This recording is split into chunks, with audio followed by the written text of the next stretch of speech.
Hello again, everybody, and welcome back to Michael Conniff's community. That's a place where everything I can think of writing, novels, short stories, scripts, AI, you name it, comes together. Thank you for joining us again. This is a special story. It's the story of Joe Small.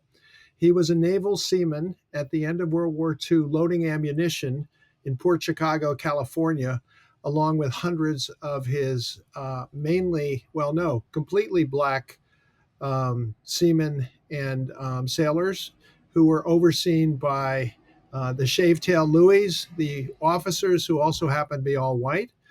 At one point, after many warnings, there was a huge explosion that killed 200, I think 203 black sailors.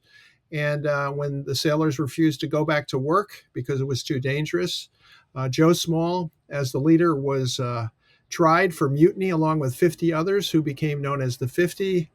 They were supported in their appeal by Thurgood Marshall, the famous future Supreme Court justice and future lawyer behind Brown versus Board of Education in 1954. This is really the beginning of the desegregation of the military, which is really the beginning of the desegregation of American society. After this incident, desegregation occurred first in the Navy, then in the entire armed forces, ordered by Harry Truman.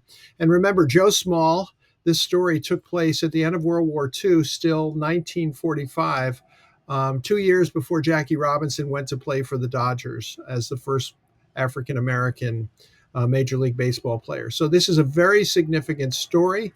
I want to add one other thing to it because it's important to me personally. I might go into more detail on this sometime in the future, but it's interesting. It's obviously the story of a black sailor, 23-year-old sailor in World War II. So when I first wrote this story, the feedback I got was it was a different time. It was kind of a more woke time 3 months ago.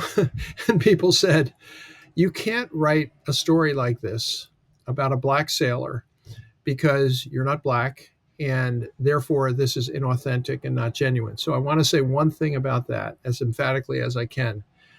Guess what? That is actually the job of the writer, to imagine themselves in fictional situations, to imagine themselves speaking for fictional characters.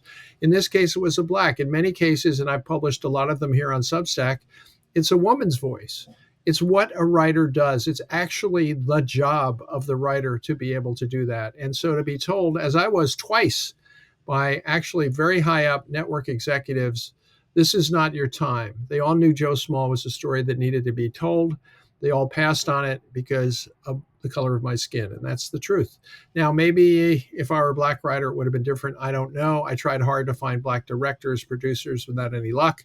We'll never know the answer to that question, but I would say that I know the answer to this question, that you have to write what you believe in, and you have to write what you know, but also what you don't know. I don't have the experience of a 23-year-old black sailor, but I did my research and I used whatever skills I have to bring to bear on this story. And the result is Joe Small, and the result is a story that I'm incredibly proud of. And I hope you enjoy, and I hope you give us some feedback. This is just part one. There'll probably be about 5 parts to this. It's all written, but we're publishing it in pieces here on Substack.